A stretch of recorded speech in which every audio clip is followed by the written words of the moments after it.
Bienvenidos en nombre de Se Dice Libertad a la tercera sesión de los coloquios para presentar la edición aniversaria del libro de Se Dice, la experiencia liberal en Venezuela. Inmediatamente le paso la palabra al presidente de nuestra institución, Carlos Enrique Blom, para que dé unas palabras de bienvenida e iniciar este interesantísimo coloquio sobre la experiencia sectorial y social. Bienvenidos, Carlos Enrique. Muchas gracias, Rocío. Se dice un honor poder presentarles este libro fabuloso con 16 ensayos. Estamos por discutir el tercer lote de 4 y el profesor Oscar Vallés lo ha compilado y ha logrado que 16 miembros del comité académico del CEDICE contribuyan con lo que es la experiencia liberal en Venezuela en diferentes sectores, diferentes partes de la sociedad, como es el caso de hoy. Y creo que no se pierdan ese libro realmente vale la pena, los ensayos son muy densos, pero muy bien escritos, muy interesantes, y creo que el, el pesimismo que puede haber habido entre los liberales de que el liberalismo en Venezuela va a costar que vuelva, etcétera, se les va a mejorar con la lectura de este libro. No se lo pierdan. Y bueno, es un gran homenaje, una gran fiesta para, se dice, en este aniversario, el poder contar con este libro. Y muchas gracias a los colaboradores y al profesor Oscar Valle. Gracias. Muchas gracias. Bueno, buenas tardes, estimados amigos. Esta tarde proseguimos nuevamente con los coloquios sobre la experiencia liberal en Venezuela, el libro que editamos con motivo del 35º aniversario de Se Dice, con el grato placer que tengo de conducirlos, además de compilador y prologuista de estos 16 trabajos que conforman una cuidada edición que organizamos en 4 ejes temáticos fundamentales. La semana pasada, en los 2 primeros coloquios que ya están disponibles en nuestro canal de YouTube, examinamos con sus autores el eje histórico y el eje político de nuestro libro, ofreciendo posibilidades desde nuestro pasado republicano independiente, examinando el papel del liderazgo también en el desarrollo del accidentado proyecto modernizador de la política y la civilidad liberal en el país. Esta tarde nos corresponde examinar el eje que hemos denominado sectorial y social porque reúne 4 estudios sobre aspectos estructurales de la sociedad venezolana, visto desde esferas sectoriales y sociales que considero ineludibles en la agenda pública para considerar la posibilidad de una sociedad liberal en Venezuela. El orden de presentación de este eje seguirá, como en los 2 primeros coloquios, el orden de publicación como aparece en el libro. Comenzaremos con Gustavo Villamil Prieto, médico especialista en medicina interna por la Universidad Central de Venezuela, máster en gerencia pública por el IESA y doctor en ciencias políticas por la Universidad Central de Venezuela. Le seguirá Guillermo Rodríguez González, economista y doctor en economía, profesor en el Instituto Universitario de Profesiones Gerenciales e investigador del Centro de Economía Política Juan de Mariana. Además, es editor de la revista Orden Espontáneo. Continuaremos después con Andrea Rondón, abogada, especialista en Derecho Procesal Civil y doctora en Derecho por la Universidad Central de Venezuela, profesora en la Escuela de Derecho y el doctorado en la Universidad Católica Andrés Bello e investigadora del Observatorio de Propiedad de Se Dice Libertad. Cerraremos esta primera tanda con el profesor Douglas Gil Contreras, ingeniero y politólogo, magíster en Ingeniería de Control por la Universidad de los Andes, coordinador de la Cátedra Libre de Formación para la Libertad y profesor de la Escuela de Ciencia Política e investigador adscrito al Centro de Estudios Políticos de América Latina, CEPSTAL, allá en mi querida Universidad de los Andes. Los 4 profesores que reunimos esta tarde son miembros activos y permanentes del Comité Académico de Se Dice. Los panelistas tendrán unos 10 minutos para exponer las líneas principales de sus contribuciones. Esperamos que brinden una sinopsis que los estimule a leerlos y a discutirlos, sobre todo aquellos que aún no han tenido la oportunidad de hacerlo. La audiencia puede hacer sus preguntas y comentarios en la sección de preguntas y respuestas que está ubicado en la plataforma Zoom. Tendremos después de estos primeros 10 minutos una segunda vuelta de 5 minutos más para que los panelistas completen su exposición desde alguna pregunta que ellos mismos seleccionarán de este segmento de preguntas y respuestas que podrá hacer el público. Esta sesión, al igual que las anteriores, está siendo grabada y quedará disponible en nuestros canales y redes sociales. Me complace entonces, sin más preámbulos, dejarlos con la primera presentación de esta tarde. Sanidad decente para una Venezuela que ya no puede esperar, del profesor Gustavo Villamil Prieto. Adelante, profesor Villamil. Hola, Adelante, profesor. Un gusto estar con ustedes. Espero me escuchen bien. Les saludamos desde acá, desde el Hospital Universitario de Caracas. Sitio muy propicio para hacer reflexiones como esta, por cierto. La pregunta sobre la que, digamos, alrededor de la cual gira el texto que les ofrezco es bastante básica. Es cómo calza, cómo engrana en el ámbito de los cuidados médicos al enfermo, cómo calza la idea liberal, llamémosla así, en un ámbito médico que, como en el caso venezolano, ha estado fuertemente signado por una presencia prácticamente aplastante del Estado en todos sus niveles y en todas sus facetas. Alguien pudiera decir, y ojo, que en el mundo liberal esta tendencia yo la he observado, no sin preocupación, que bueno, lo que hay que resumir o reducir todo esto, el tema de la asistencia médica al ámbito del ejercicio individualizado, en el que pues uno como proveedor pues presta un determinado servicio a cambio del cual obtiene pues un determinado valor que pudiéramos calcular monetariamente.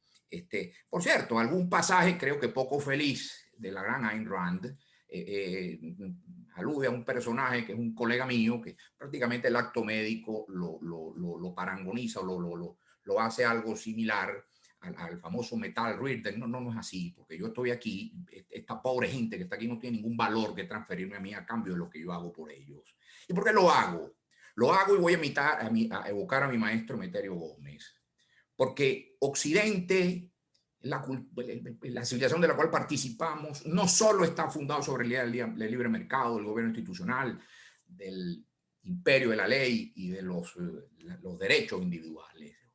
Occidente está también fundado sobre el fortísimo pilar, imbatible pilar de la moral judeocristiana, que nos llama, que nos conmina a mirar del que quedó atrás, del que quedó hecho un lado, simplemente porque sobre él, en su vida sobrevino una circunstancia que él no escogió, que es el hecho de enfermar. Ninguno de estos pobres señores que está acá escogió estar en esta circunstancia, mucho menos en este momento, y ahí están. Y eso me mueve a mí, me llama a mí como hombre que participa en los valores nucleares de la civilización de Occidente, a hacer de alguna manera lo que pueda con ellos. De modo, porque ¿cómo hago? ¿Qué hace un liberal en estas lides? Bueno, si alguna duda o si algún devaneo puede haber existido a propósito de tan interesante pregunta o tema, creo que COVID-19, la pandemia, vino a poner las cosas en términos muy claros. Y le doy dos ejemplos, un poco para que contrastemos esto. Iberoamérica, con el 7% de toda la población en el mundo, da cuenta de la tercera parte de todos los decesos que por COVID-19 han ocurrido en el mundo. ¿Y qué características tienen los sistemas médicos de la inmensa totalidad prácticamente de los países del mundo? El ámbito iberoamericano es un sistema fuertemente estatizados, grandes monopolios públicos, el venezolano entre ellos sin duda. Tragedias como la de Perú, como la del Brasil, en menor medida la de México, creo que retratan claramente cuál fue el resultado de la gestión de esta circunstancia que ciertamente nadie escogió. Pero podemos pasar el río Bravo y llegar a los Estados Unidos de América. Una gestión de la epidemia probablemente entre las más calamitosas del mundo, con 250.000 muertos, el 20% de todos los decesos en el mundo en un solo país.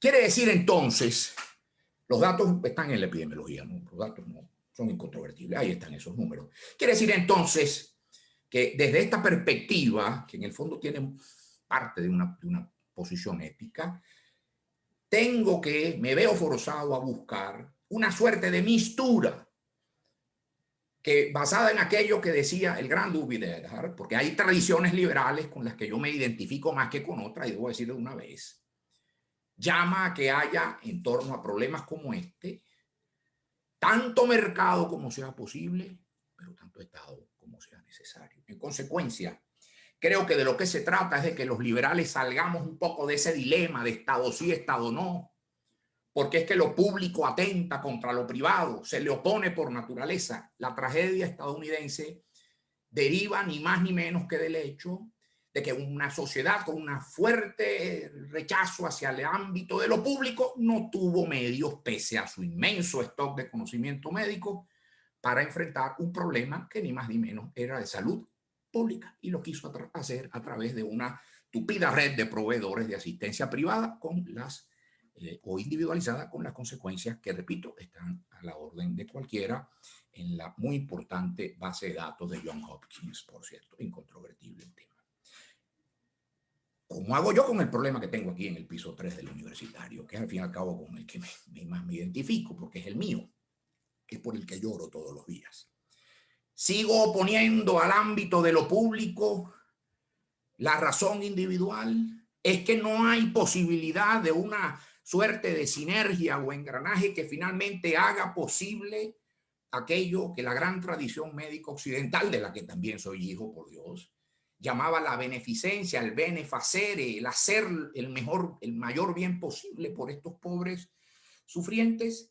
Yo creo entonces que, siguiendo la invitación de nuestro colega y común amigo Roberto Casanova, esta reflexión tiene que hacerse desde un ámbito de una posición menos dogmática y más plantada ante las terribles realidades ya muy conocidas en Iberoamérica, pero que en todo caso, para que tuviese alguna duda, COVID-19 las ha develado toditas.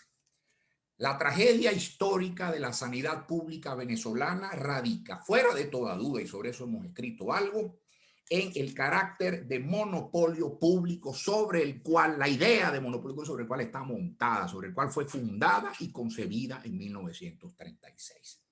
Eso tiene pues una serie de determinantes de carácter histórico en lo que no voy a entrar ahora, pero tiene expresiones concretas que son las que uno ve todos los días en estos pasillos. Expresiones en, por ejemplo, el nefasto presupuesto público. Yo no tengo, el hospital recibe un presupuesto, todos reciben un presupuesto que ejecutan, y simplemente el del año que viene es corregido por la inflación hasta donde eso es posible.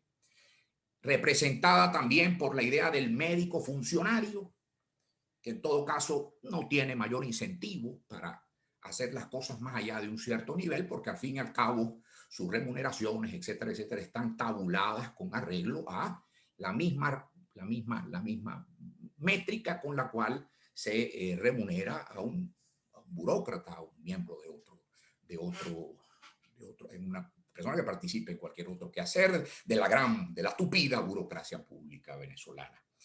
Y eso tiene además en la carrera médica en concreto una expresión aún más perversa, que es el famoso escalafón, donde a mí no se me remunera por lo que escriba, por lo que asista, por lo que enseña, por lo que investigue, sino por el blanquear de las canas del pelo. O sea, se me remunera por envejecer y no por ser mejor. Entonces, como un sistema de incentivos de esa naturaleza, pues no tengo ninguna razón para incurrir en costos de oportunidad más allá de los que me impone el actual estado de cosas.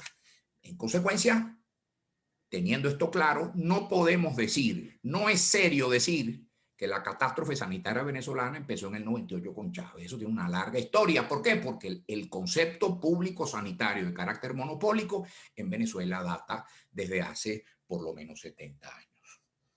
Entonces, teniendo esto claro, teniendo claro que ese es nuestro pecado original, entendiendo que esos son los polvos de los que hoy se derivan los lodos que hoy nos ahogan, entonces yo digo, bueno, ¿qué tienen que decir las fuerzas del mercado ante una mole que tiene 70 años parada y que incluso que está hasta ribeteada por algunos éxitos como la lucha antimalárica y una serie de logros que, por cierto, no voy a ser yo quien quien objete, eso es cierto, ¿sí? Como eso tuvo un éxito en un momento dado y tiene sus razones también microeconómicas que lo explican, porque eran prestaciones médicas susceptibles de grandes economías de escala. Esa era la primera. Usted tenía que hacer una sola cosa 1.000.000 de veces y tenía un éxito inusitado. La situación, las demandas de salud del venezolano hoy en día son mucho más individualizadas y es mucho más difícil llegar a ese nivel de desempeño. Entonces uno como hombre que también participa de la idea de la iniciativa individual y que no tiene por qué aceptar d'emblée que el ámbito sanitario está vedado para la iniciativa individual, que tiene que proponer en un campo, en un ámbito tan particular como este. Bueno, antes más que llenaros de razones extraídas de la literatura, por respetable que esta sea, yo quiero antes bien aprovechar estos minutos que me quedan en ofrecer al juicio de quien tenga la amabilidad de leerme lo que nosotros hicimos en el Estado Miranda desde una posición de gobierno regional en este caso.Nosotros convocamos a los privados porque entendimos temprano y sin complejos que había ámbitos, que había servicios en particular, que habían mercados enteros en lo que el Estado venezolano era un actor precario. ¿Por qué? Porque otros, los privados, lo habían venido haciendo mejor desde hace probablemente algunas décadas. Quiero hablar de las grandes tecnologías médicas en materia de imagenología, de cirugía cardíaca, de cirugía del sistema nervioso, del tratamiento del cáncer, etcétera, etcétera. Hace por lo menos 40 años, y algunos salubristas venezolanos se ofenden si uno les dice esto, pero esto es cierto.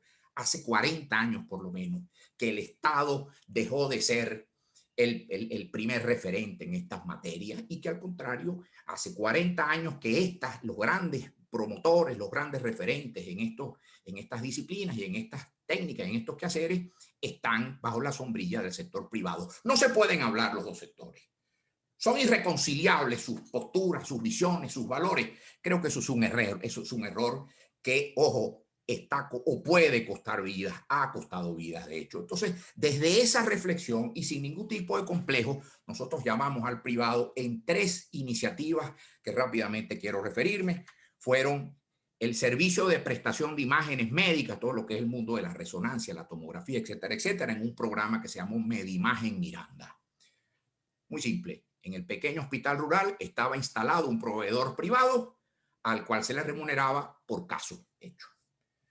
Perdiendo, haciendo beneficencia, no, ganando, en un esquema de negocios ganancioso para él, porque a mí me gusta que los privados ganen dinero, pero prestándole a los sectores más subservidos, las regiones más subservidas del Estado Miranda, un estándar de servicios que no habían conocido jamás. Eso lo hizo este neoliberal salvaje y todas las cosas que le decían a uno allá en la Asamblea Legislativa, apelando a una fórmula de mercado para llevar un tomógrafo a un sitio donde jamás había habido ni una máquina de rayos X, que es una tecnología que tiene más de 100 años. Lo hicimos además el mismo esquema, el mismo concepto en la prestación de laboratorio clínico, por ejemplo, también para el uso de para el beneficio de nuestros ciudadanos. Y lo hicimos, cosa que me gusta aún más, para la financiación de prestaciones médicas de alta complejidad y costo con un programa, una de las posiblemente, por lo que yo me sienta más orgulloso que he hecho yo en mi vida profesional, que fue el Fondo Mirandino de Salud, que trajo a la gente de los sectores más postergados y periféricos de este estado a las manos de los mejores cirujanos cardiovasculares, neurocirujanos, traumatólogos posiblemente de América Latina, muchos de los cuales están en nuestras instituciones privadas. De modo pues que, ¿cómo es cierto que Estado y mercado no se pueden entender en favor de sostener uno de los pilares fundamentales de Occidente? No ha sido nuestra experiencia y termino con esto. Alguien una vez, allá en los mentideros políticos de los TEC, me decían que yo había privatizado la salud. No. Cada mirandino que se operó, las coronarias o las válvulas cardíacas, que hizo o que se hizo una resonancia magnética porque así se le requirió o lo que fuere, fue financiado con dinero público. ¿Es que acaso hay uso más ético para la renta petrolera que en Venezuela ha servido para todo? Que financiar con ella la quimioterapia de la mamá de un venezolano o el cateterismo del abuelito. Vamos a debatir eso, el campo de lo ético. Pero además digo otra cosa más ya para terminar. Por favor, el éxito de ese programa derivó de que el dinero iba detrás del enfermo y de que el dinero público financió al enfermo antes que a un hospital de mala calidad. Creo que sobre estas cosas, y las ofrecemos para el debate, hay que seguir hablando para un país que, como este que está aquí acostado en estas pobres camas, no puede seguir esperando. Nosotros lo demostramos en nuestro pequeño ámbito de acción. Ahí está, pues, para el análisis de los estudiosos. Un gusto, y dispensen. Muchas gracias, Gustavo. Sé el esfuerzo enorme que haces porque el tema realmente sanitario no solamente es el campo de trabajo de una experticia reconocida además en todo el país, de nuestro querido Gustavo Villasmil, que forma parte de nuestro comité académico desde hace mucho tiempo, ha publicado varios trabajos que pueden conseguir ustedes en nuestra plataforma, se dice, y en la librería se dice, sino que es un tema de mucha urgencia, de mucha necesidad, de mucha sensibilidad. Gustavo, y agradecemos la brevedad con que lo has tratado y por lo menos has dejado en mesa el tema central de discusión. Proseguimos entonces esta tarde con Derecho, Propiedad y Cultura. Discúlpenme, proseguimos, perdón, discúlpenme un segundo. Voy entonces. Seguimos con el trabajo Petróleo, Libertad y Propiedad. Algunas claves para la transición del socialismo al libre mercado en Venezuela, del profesor Guillermo Rodríguez González. Proseguimos con el orden del libro y tienes el turno, Guillermo. Bienvenido y muchísimas gracias por estar con nosotros esta tarde. Muchísimas gracias, Oscar. Agradezco mucho la invitación a Se Dice, tanto para conversar con ustedes esta tarde. Espero que me estén escuchando bien. Como para la participación en este libro que me parece realmente extraordinario. Es uno de los trabajos más interesantes de compilación que yo he visto sobre Venezuela en los últimos tiempos. Cuando me invitaron a escribir sobre esto, me planteé una cosa que, o digamos, me interrogué a mí mismo sobre tres cosas. La primera es para qué país, o sea, la experiencia liberal venezolana, para qué país estábamos escribiendo. Y creo que es un país que se encontraba en una transición desde, digamos, la pobreza hacia la miseria, desde tener un Estado sumamente sobredimensionado e ineficiente, con una hacia una extraña mezcla de lo que podríamos llamar una especie de combinación de lo peor de ambos mundos entre un Estado fallido y un sistema totalitario, características de ambos al mismo tiempo, lo cual no deja de ser una paradoja fascinante.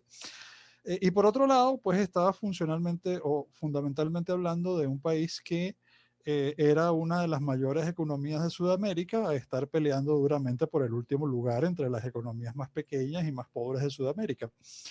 Y esto ocurrió en muy pocos años, entonces digamos que hacerse a la idea, uno se imagina un poco algo así como una versión acelerada a pequeña escala de la caída del Imperio Romano, donde se imagina a los pobres romanos viendo las ruinas y todo destruido.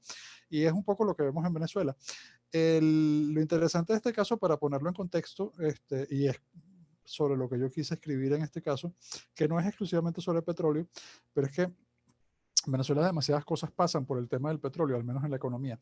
Y la primera pregunta es, bueno, le estoy escribiendo a un país petrolero. O sea, Venezuela es todavía un país petrolero y en principio la respuesta al día de hoy sería no, ya no lo es. Es decir, pues, un país que pasó de producir, un país en donde se pasó de producir más de 1.400.000 barriles diarios de petróleo, consumo interno de 300 a 400.000, y que tenía un potencial de producción en cierto momento que pudo haber alcanzado fácilmente los 5 millones de barriles diarios si se hubieran tomado si se hubieran realizado las inversiones y los esfuerzos para eso. Inclusive bastante más que eso, pero bueno, dejémoslo en 5 millones. A un país donde muy a duras penas, con enormes dificultades y bueno, con todas las características económicas de un sistema socialista que básicamente no funciona, la producción ha caído al orden de los 330, 340.000 barriles diarios. Bueno, si yo dije que eso era más o menos bajo la antigua economía venezolana, el consumo interno hoy en día es mucho menos, pero y además donde no existe capacidad de refinación de ningún tipo, o bueno, existe una capacidad de refinación marginal mínima. De hecho, un dato curioso es que hay refinación ilegal y mercado negro. Pues uno se dice, bueno, no, realmente ya no es un país petrolero.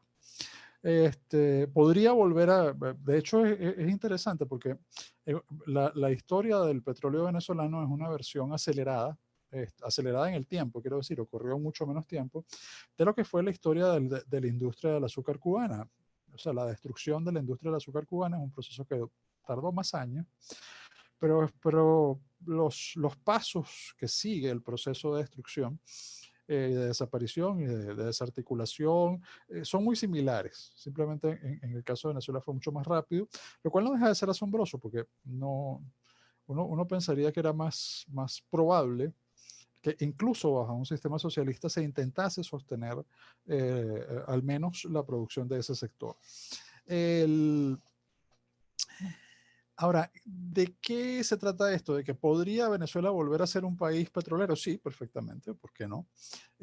¿Bajo qué condiciones? Bueno, pues, obviamente haciendo una transición del socialismo actual, que es nuestro sistema económico actual, y que en cierto sentido lo es desde mucho antes de la llegada del chavismo al poder.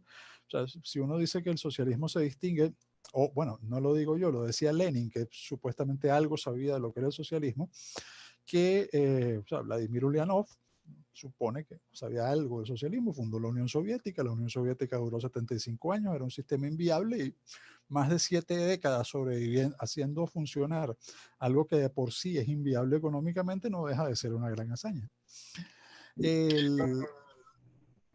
Bien, lo que les decía es que el punto fundamental aquí es que Lenin decía que el socialismo empieza como sistema económico cuando el Estado toma el control de los centros de comando de la economía. En español los marxistas llamaron a estos sectores estratégicos. En realidad la frase que usó Lenin en ruso fue más centros de comando. Pero es lo mismo. O sea, lo importante es que, bueno, ¿cuáles son esos llamados sectores estratégicos, esos centros de comando? Bueno, depende de cómo perciban ellos la economía, pero es indiscutible que sería el sector que produzca la mayor cantidad de divisas con respecto al sector externo y que sea clave para el funcionamiento de todo el resto del aparato económico. Eso en Venezuela básicamente ha sido el petróleo. Ahora, es importante porque una economía que se concentra, o sea, digamos que por ventajas competitivas, se concentra en un sector como el petrolero, que es un sector primario, tiene ventajas y desventajas, y es algo que en Venezuela se ha venido estudiando a lo largo de mucho tiempo. Por eso les decía yo, ¿podría volver a ser Venezuela un país petrolero? Bueno, depende de muchos factores, depende, para empezar, de que logremos en algún momento ir del socialismo como sistema económico inviable hacia un sistema de economía de mercado que realmente funcione. Eso implica cambios institucionales de tal calado, de tal magnitud, que realmente aterra nada más sentarse a detener lo que significa un cambio de esa importancia. En la historia reciente de la humanidad, el colapso del Imperio Soviético nos da una cantidad de ejemplos y lo que es aterrador es que la mayoría de ellos no son muy exitosos. Hay algunos que son muy exitosos. O sea, realmente, bueno, sí, como no.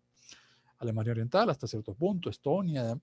Pero si uno se detiene a pensar, la mayor parte del antiguo imperio soviético pues no le fue tan bien. Y de hecho no logró, la mayoría del antiguo imperio soviético no logra, empezando por la propia Federación Rusa, no logra consolidar realmente una economía de mercado con un sistema democrático republicano y bien institucionalizado. Es decir, eso no ha sido posible. Hay otras experiencias en Asia, algunas exitosas, pero la mayoría no tan exitosas o mucho menos exitosas. ¿Y dónde está el desafío venezolano en este caso? Pues esencialmente en que nosotros no llegamos al socialismo, al actual sistema de destrucción de la economía por parte del socialismo, empezando por la destrucción del sector petrolero, por accidente, porque un día nos levantamos y decidió la mayoría de la población, yo voté por otro señor, pero la mayoría de la población decidió votar por un señor llamado Hugo Chávez, que había intentado un golpe de Estado contra Pérez y todo aquello, sino que ese proceso se inició muchas décadas antes. De hecho, es una de las cosas que yo quiero tratar en el trabajo, o trato en ese artículo. Si uno se detiene a pensar, la clave de lo que es el funcionamiento del nueva economía socialista en Venezuela empieza incluso antes de que se nacionalice el petróleo, el llamado proceso de nacionalización petrolera. Y empieza en el campo de cuando comenzamos a desplazarnos de un modelo relativamente abierto de economía a un modelo de economía mucho más cerrado, y basado en la sustitución de importaciones y en un cierto grado de planificación central de la economía por el Estado. Claro, el momento clave, el gran salto, el momento en que realmente pasa a ser aquella economía mercantilista, dirigista, socialista en un sentido muy amplio, pasa a ser una economía socialista a pesar de la existencia de un sector privado importante, numeroso, sujeto a unas reglas muy particulares que no son precisamente las reglas de una economía de mercado, sino una mezcla de reglas mercantilistas y socialistas. Algo que hoy en día está experimentando incluso en un sistema totalitario. Estas descripciones que estoy haciendo solían ser descripciones propias de otros sistemas. Ahora, el punto fundamental aquí es que cuando uno se detiene a pensar qué se requeriría para hacer una transición de esas características, bueno, ante todo saber de dónde venimos, saber exactamente de dónde venimos y cómo llegamos a la situación actual. Y eso, como decía, empezó muchas décadas antes. Uno lo ve en una curva del Producto Interno Bruto venezolano. Los economistas nos encanta mirar curvas. Incluso hasta los economistas austríacos, como en mi caso, nos encanta mirar curvas. Y uno ve que hay una coincidencia casi perfecta entre lo que se llamó la nacionalización petrolera y el inicio de una caída prolongada, muy prolongada del Producto Interno Bruto per cápita venezolano a largo plazo. Es decir, el país comienza a empobrecerse a partir de ese periodo y es muy interesante porque lleva 50 años anteriores de constante crecimiento y enriquecimiento. Es decir, un país pasó de ser un país inmensamente pobre a ser un país relativamente próspero, y pasó de ser un país relativamente próspero a punto de llegar a convertirse en un país desarrollado, con muchas de las características de un país desarrollado, no todas, por supuesto a la escala de otra época, y con unas instituciones que comenzaban a verse por primera vez razonablemente sólidas a, bueno, lo que es hoy en día, lo que yo describí al principio. Entonces, tomar el camino contrario es sumamente complejo, requiere ver de dónde venimos, entender muy bien cuáles son los problemas, la complejidad, la enorme complejidad de los problemas económicos, pero sobre todo los problemas institucionales que implica todo esto, y tratar de encontrar un camino de regreso. Yo quiero simplemente mencionar que yo lo que termino este ensayo es diciendo que si las personas realmente no creen en lo que se está haciendo, si no llegamos a un punto desde el cual sea la convicción de las mayorías, no solamente de los políticos, de los líderes, de los intelectuales, de lo que podríamos hablar, sino realmente que existe una amplia convicción moral, institucional de las mayorías, si de las ideas no pasamos a los usos y costumbres, de los usos y costumbres a las instituciones para avanzar hacia una economía capitalista, cualquier intento que tratemos de hacer, de forzar el proceso, pues va a terminar revirtiéndose nuevamente, como ya nos ha pasado varias veces. Nos ha pasado varias veces. Y ese es el punto fundamental para mí. El punto fundamental está en que tenemos que cambiar nuestra forma de pensar, la inmensa mayoría de los venezolanos, para poder pasar de lo que nos ha venido hundiendo en la miseria, a pasar a una vía de que podamos construir la prosperidad, bien sea en una economía petrolera o en una economía post-petrolera o con cualquier línea de desarrollo. Por supuesto, como la minería es importante en la historia de la economía venezolana, tenemos que plantearnos los problemas de eso que se llama renta, que yo quiero discutir muchos detalles acerca del concepto teórico de renta en el trabajo. Porque se habla de renta de una forma muy genérica, muy interesante, como si estuviéramos hablando de una renta ricardiana, no sé. Pero el asunto práctico es que el punto fundamental es que hay un eje entre lo que fue en el pasado la relación entre la riqueza minera y el Estado venezolano, que fue perversa y que fomentó tanto formas muy malas de mercantilismo como graves problemas sobre el tipo de ciclos económicos que ha vivido la economía venezolana, y abrió la puerta a un profundo debilitamiento institucional o sobre todo a no lograr fortalecer nuestras instituciones en su mejor momento. Y eso abrió la puerta al socialismo y abrió la puerta al tipo de problemas en que estamos hoy en día.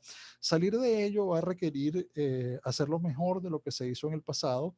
Y es complejo porque realmente hubo momentos brillantes. O sea, como dije antes, Venezuela fue una economía, un milagro económico de 50 años casi ininterrumpidos para llegar a un pico y devolverse y caer al abismo.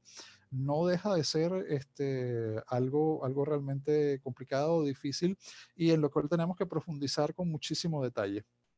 Muchísimas gracias. Muy bien. Gracias, Guillermo, por tu presentación. Vamos a tratar de acelerar un poquito los pasos.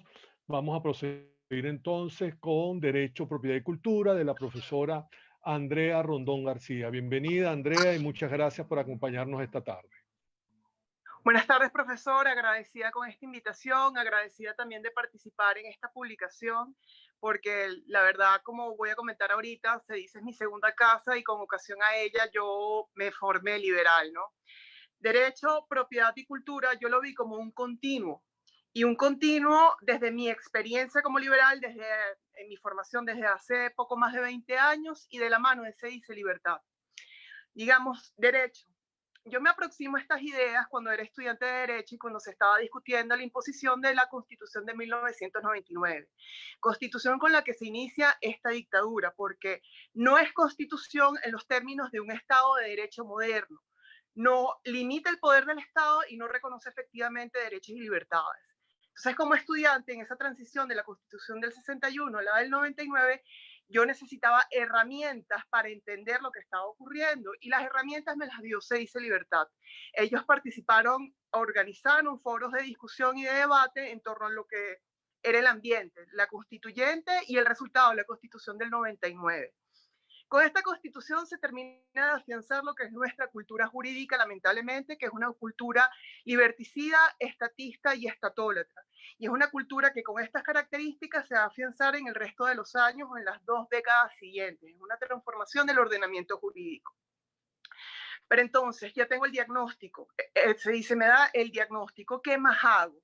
Bueno, empiezo a estudiar, empiezo a acercarme a una visión liberal del derecho, empiezo a preguntarme ¿por qué el derecho privado termina siendo arrinconado? ¿Por qué tenemos que hablar de un derecho laboral como un fuero especial, en donde se entiende natural incluir un tercero, el Estado, dentro de una relación netamente entre particulares? ¿Por qué se habla de una forma natural sobre la expansión del derecho administrativo o del derecho público en general? Estas preguntas fueron con ocasión a lecturas como Freddy Bastiat, y se dice tenía los famosos círculos de Bastiat, no solamente sobre las lecturas de Bastiat, sus ensayos, sino también el resto de lecturas liberales. Y entonces me acerco a Hayek, a Mises, y ya hablar sobre, por ejemplo, la praxeología en el derecho, hablar de un método muy propio de la escuela austríaca, de la escuela austríaca de economía al derecho, ya se me hacía natural. Esos fueron los primeros años.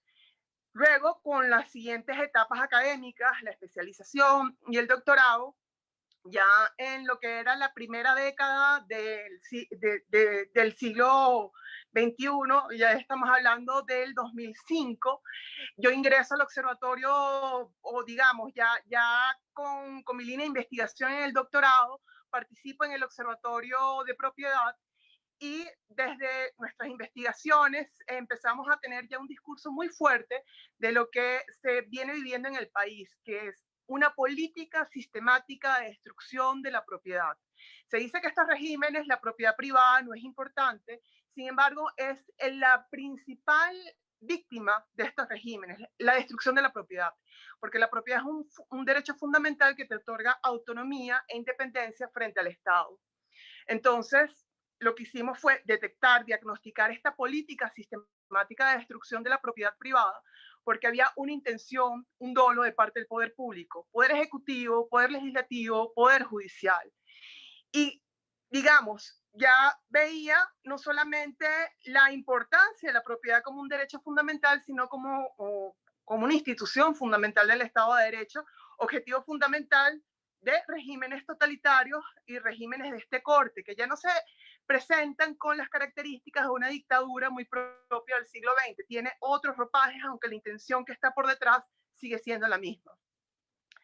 Luego de esta etapa de propiedad, yo me digo, caramba, pero cuando te destruyen todas las instituciones propias del Estado de Derecho, esos pesos y contrapesos, cuando atacan la propiedad privada, ¿qué nos queda?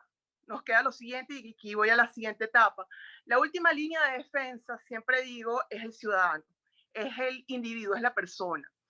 Y con esto estoy diciendo no cualquier persona, sino uno con conciencia de su condición de ciudadano y conciencia de sus deberes y de sus derechos. Entonces aquí es fundamental otra arista del liberalismo que no siempre se explota, pero se dice siempre hemos tenido como esa visión comprensiva, omnicomprensiva de lo que es el liberalismo, que no es solamente económico, sino también cultural, ético, filosófico. Entonces, como ya te han destruido el Estado de Derecho, cuando ya te han destruido la propiedad privada, ¿qué es lo que nos queda? El ser humano, el individuo. Y aquí es fundamental la cultura, la educación, la formación, no necesariamente formal, y no estoy excluyendo a las otras, sino que cobra vital importancia entender que esto es un tema cultural, que esto trasciende de dogmas y trasciende lo que tradicionalmente podríamos haber entendido en otros momentos. Y se lo entiende realmente como un problema, como dicen coloquialmente hoy en día, la batalla de las ideas, la batalla, es una batalla cultural. Entonces, se dice, empezábamos a coordinar ya formalmente un programa de cultura en libertad, obviamente desde siempre, desde promocionando lo que es, por ejemplo, los ensayos y las inquietudes de Mario Vargas Llosa, se dice siempre ha estado alineado con esta idea de cultura en libertad, pero ya en los últimos años ha sido mucho más agresivo, si lo queremos ver de algún modo, y hablamos de un Jorge Luis Borges, que tradicionalmente en los foros liberales no se escucha hablar de un Jorge Luis Borges. Empezamos a hablar o incluso a rescatar ideas como, digamos, trabajos como los de Reinaldo Arenas, Albert Camus, digamos, nos asistimos de la cultura, de la literatura, para empezar a sentar las bases de lo que va a ser el ciudadano en el momento de la reconstrucción del país, ¿no? Si se quiere de algún modo. Y al mismo tiempo, para darnos herramientas para resistir lo que está ocurriendo, que digamos es como una destrucción en todo nuestro contexto y alrededor. Por eso es que lo hice como un continuo, derecho, propiedad y cultura. Y desde estos espacios como un continuo, también lo presenté al mismo tiempo como una evolución de mi pensamiento y que fue también de la mano, se dice, primero una visión liberal del derecho, luego el Observatorio de Propiedad y luego el programa Cultura en Libertad, que los tres se interrelacionan por el hilo conductor que les estoy comentando, ¿no? Entonces, mi intención era, al final, mostrar cómo crecí, por así decirlo, desde el punto de vista liberal, de la mano de Se Dice, pero mostrando también cómo se creció con las ideas liberales en las últimas 2 décadas, a pesar de que pareciera que el liberalismo ha fracasado o el trabajo de organizaciones como Se Dice ha fracasado porque estamos en un régimen como este a lo largo de 21 años. Pues yo puedo decir que el cambio ha sido radical porque hace 21 años yo entraba a un salón de clase y hablar de Hayek, de Mises, era totalmente, por no decir raro, no ocurría. Y hoy en día, al entrar a un salón de clases, me encuentro con personas que han escuchado de estas ideas, se muestran curiosos para leer y tal vez no se adhieren completamente, pero no las rechazan de plano, cosa que sí ocurría en los primeros años de mi experiencia, ¿no? Entonces, igual pasa con las demás etapas, con el tema de propiedad, ya se entiende que es un derecho fundamental, porque ya todos, al entender que tu primera propiedad es tu cuerpo y tus ideas, todos somos susceptibles de ser afectados en ella, no solamente el empresario, que esa siempre ha sido una campaña muy exitosa, Se Dice en el Observatorio de Propiedad, no solamente al empresario es al que van a afectar, al comerciante es al que van a afectar, sino todos nosotros en la medida en que todos tenemos cuerpo, tenemos ideas y somos susceptibles de ser afectados. Con lo que también estamos diciendo, las violaciones a la propiedad privada no es solamente para un sector, sino es a todo un país. Tú puedes ser susceptible, tú puedes ser víctima de ello. Lo que yo siempre digo, la dictadura siempre nos toca la puerta a cada uno de nosotros. Así no seas tú directamente afectado, indirectamente lo vas a hacer. Y esa era nuestra intención. Ha sido siempre nuestro discurso, nuestra línea de investigación en el Observatorio de Propiedad.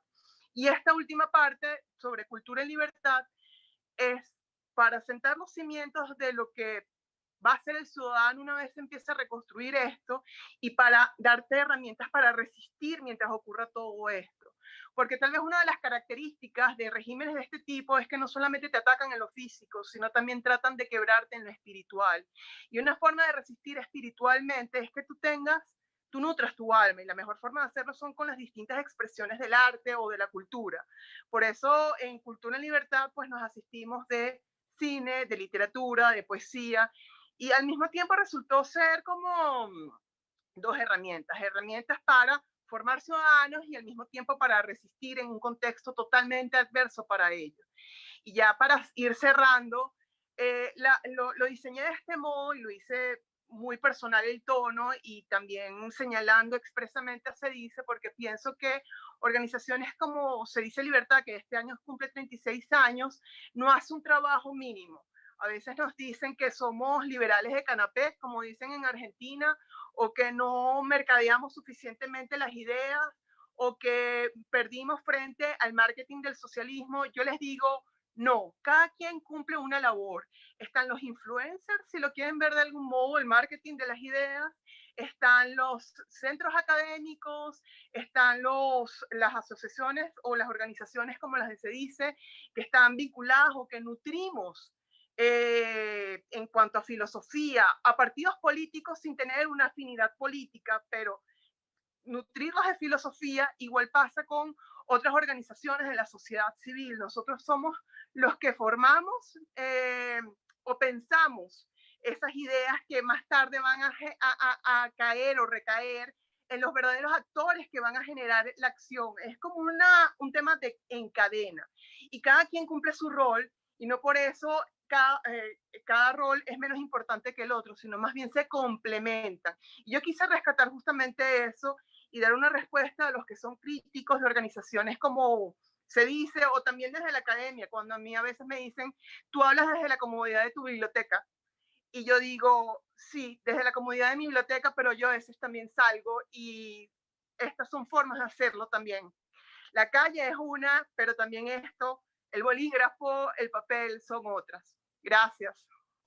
Muchísimas gracias, Andrea. Realmente tu trabajo siempre lo califiqué en el prólogo, esa manera tan íntima de examinar estas cosas desde una nota biográficamente bien entendida. Te lo agradezco mucho personalmente, Andrea. Tu trabajo es estupendo e invito a leerlo con mucha atención. Gracias, Andrea Rondón. Vamos entonces a cerrar esta primera vuelta con el trabajo titulado La herencia de la libertad, liberalismo y desobediencia civil en Venezuela, del profesor Douglas Gil Contreras. Adelante, Douglas. Bienvenido desde los Andes, Mérida, donde se encuentra Douglas. Sí, buenas tardes. Saludos a todos los participantes en este ciclo de conferencias. Primero, agradecer a SEDICE, sin duda alguna, por la invitación a ser parte del libro, ¿no? Y ahora mismo a la invitación al ciclo de conferencias de ese libro estupendo, el libro aniversario, La experiencia liberal en Venezuela, ¿no? Al profesor Oscar Vallés como compilador del libro y bueno, moderador del espacio, y a mis compañeros del día de hoy, el profesor Gustavo Yamil, el profesor Guillermo Rodríguez y la profesora que recién habló, la profesora Andrea Rondón. A mí me toca presentar la sinopsis del trabajo, como bien lo menciona el profesor Oscar Vallés, titulado La herencia de la libertad, el liberalismo y la desobediencia civil en Venezuela. Digamos que hace parte de, no sectorial, sino una parte social de cómo entender el liberalismo, ¿no? Pero voy a tomar algo que recién dijo la profesora Andrea, que era la discusión de las ideas, la historia de las ideas. Pues bueno, el artículo que comparto con todos en el libro, pues habla de esto, habla del liberalismo, de la forma de entenderlo, de dónde surge, cómo surge, y de repente lo más central que tiene el artículo es los modelos. Y da respuesta en cierta manera al cuestionamiento que mucha gente hace respecto de si se ha implementado el liberalismo en Venezuela o en América Latina. Entonces comienzo. El liberalismo ha sido una ideología política más importante del pensamiento político occidental moderno. Tiene como eje fundamental, como principio rector, la búsqueda de la libertad, el desarrollo político y económico. Y su idea básica es que cada pueblo, según su conciencia, sus necesidades, tiene la libertad de darse su propia forma de gobierno que garantice su paz, su prosperidad social y lo proteja legalmente algo que también mencionó la profesora Andrea, la propiedad privada. Pero esto ante los abusos del poder. En un principio era otro tipo de poder, ya me voy a referir un poquito a eso, y estos han sido los principios rectores básicos del desarrollo de la cultura occidental común. Entonces, luchar contra la arbitrariedad del ejercicio gubernamental es la condición básica de esta ideología liberal. Y eso como ejercicio constitucional. Entonces, un poco en el artículo toma en cuenta la situación problemática que existe ahora en Venezuela. Y la procura, que para nadie es un secreto, de imponer un proyecto hegemónico, personalista, que amenaza con barrer moralmente, toda nuestra sociedad. Entonces, la pregunta que surge para muchas personas cuando tocamos este tema es: ¿existen las condiciones materiales, morales, que hagan viable ese proyecto político liberal? Generalmente habla refiriéndose a América Latina, pero en el artículo se habla un poco más particularmente de Venezuela. Y cómo el establecer ese ideal liberal es un proyecto por construir, es una deuda pendiente. Y sobre todo en el país donde, como bien decía la profesora Andrea, hasta hace pocos años hablar de liberalismo era casi un pecado, ¿sí? Era una ideología constantemente atacada y contrarrestada por los poderes fácticos de los grupos dentro del Estado, ¿no? Y no ahora, sino desde tiempos ya. No solamente este régimen, sino anterior a esto, ya el ataque a la ideología era brutal. Entonces, a lo largo del artículo se presentan dos formas básicas de entender el liberalismo. Presenta dos modelos, ¿sí? Basado un poco en un diálogo de una racionalidad de dos pensadores, uno neozelandés, Pocop, y un italiano, Guido Ruggiero. Entender la historia de las ideas o el pensamiento básicamente tiene tres formas esenciales de verlo. Uno, de acuerdo a los grandes temas dentro de la política. El segundo, las grandes escuelas. Y el tercero, por autores. En este caso, hay una pequeña mezcla entre autores y escuelas. Es por eso que la propuesta en el artículo específicamente es mostrar que existen dos modelos de liberalismo, bien definidos, antagónicos uno del otro, que es un modelo inglés, anglosajón, que tiende a fortalecer la sociedad civil en deterioro del Estado. Y otro que es el modelo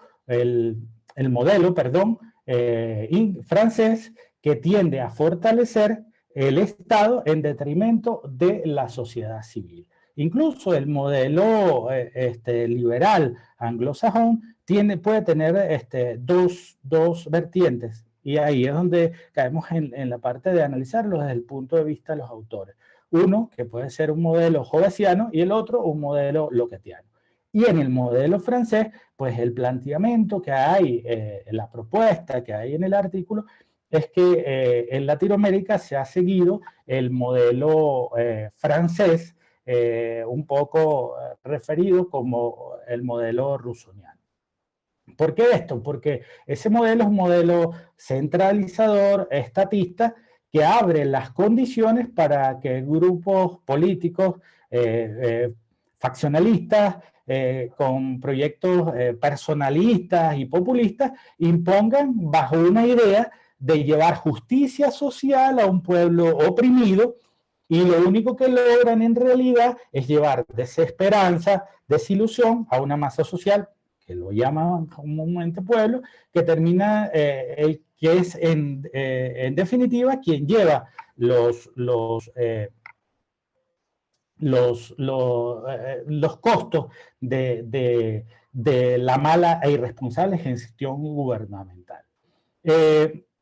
Hasta acá, y esto que acabo de decir, creo que describe bastante bien lo que hemos estado sufriendo en Venezuela en estos últimos años. Pero lo más importante es que este modelo castiga de forma brutal, o lo hace ilegal, cualquier disidencia política que reclame justicia, orden y prosperidad. Eso es lo que sucede actualmente en Venezuela. Entonces, un poco para adelantar la conclusión del artículo, es que sí, en Venezuela el modelo que se ha ensayado, no es que se lleve del todo, liberal, es el rusoniano, ¿no? Entonces, el artículo tiene como estructura básicamente seis partes, ¿no? En el primero habla de la propuesta, que recién se la comenté. El segundo trata la libertad como problema en Venezuela. Porque en Venezuela nosotros en los últimos años todos albergamos la esperanza de salir de la grave crisis que amenaza con barrer todo, las instituciones, valores, tradiciones. Ya recién la profe Andrea incluso hablaba de cómo ha llevado a la mínima expresión, por decir mínima expresión, pero ha liquidado lo que es el Estado de Derecho en Venezuela. En Venezuela encontramos a la orden del día ambición desenfrenada de los jefes de la política, corrupción en todo tipo, hasta de las costumbres, la manipulación política que lleva a que las personas se sientan desesperadas, a una apatía enorme, a una desafección política, la poca transparencia que hay en los comicios, en las elecciones, la venalidad de los tribunales, la corrupción de la justicia y la pérdida de la dignidad incluso de las más altas magistraturas en ese aspecto, vacían de contenido sustancial a las leyes. El libertinaje y la inseguridad envuelven la inercia moral de la nación. El artículo describe estos dos modelos de una manera sucinta, pero clara, importante, con cierta profundidad. Pero como la parte social, y ya para terminar, era un ejemplo en Venezuela de si ha habido una sociedad civil que se rebele, que tome para sí esa concepción del liberalismo, pues expone un ejemplo bien importante, como fue el ejemplo de un intento por lograr eso, que es lo que se conoció como la salida. El contenido liberal de ese documento es evidente, y el llamado a la desobediencia civil en contra de un Estado opresor fue muy importante. Y no fue ilegal, porque fue apoyado en un artículo 350 de la Constitución. Entonces, desde el punto de vista jovesiano, nuestro Estado venezolano no nos garantiza la paz y la seguridad, y prácticamente nos ha enviado a un estado de naturaleza salvaje y agresiva, donde proliferan carteles criminales de todo tipo. Desde el punto de vista locatiano, El Estado atenta contra la vida, la libertad y la propiedad privada. Muy importante en nuestro pensamiento libertad. E interpreta las leyes y la aplica de manera, de acuerdo a los intereses muy particulares. Y en el caso, que es la propuesta del artículo para finalizar, es el punto de vista rousseauiano.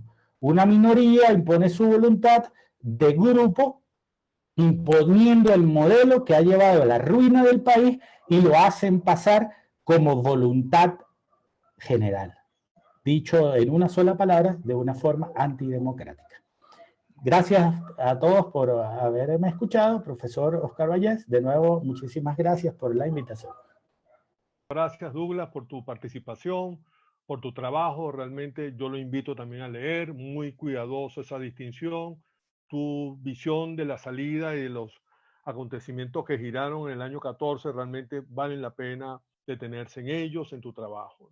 Bueno, amigos, esto es hasta ahora lo que ha sido el coloquio para hoy. Agradezco muchísimo a los participantes, a quienes les agradezco que abran sus cámaras para hacer la despedida final de este coloquio, en palabras, por supuesto, de Rocío Guijarro, que nos va a despedir en nombre de SEDICE. Agradecemos muchísimo la participación de ustedes, del público que se ha mantenido fiel con nosotros, destacados panelistas. Por cierto, el próximo miércoles tendremos a la doctora Gladys Villarruel, que hizo la pregunta. Douglas, te invitamos a que nos acompañes el miércoles. La doctora Gladys Villarruel estará también junto con el profesor Argenis Pareles, doctor en filosofía, profesor de la Escuela de Filosofía de la UCB, y con Roberto Casanova, que ha sido en varias oportunidades mencionado por Gustavo. Gustavo, también te invitamos el día miércoles. Estaremos con nosotros aquí a la misma hora, a las 4 de la tarde, con el último eje y los últimos trabajos que constituyen y completan este libro, que le hemos llamado la experiencia doctrinal, que son las discusiones sobre las ideas más importantes o más potentes que han tenido la experiencia liberal en Venezuela en este tiempo.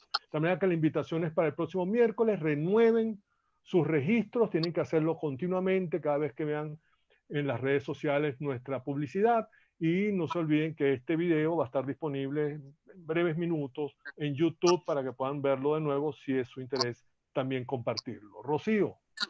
No, muchísimas gracias al profesor Oscar Vallés. Nada más darle las gracias a nuestra audiencia que se conecta, interactúa y participa.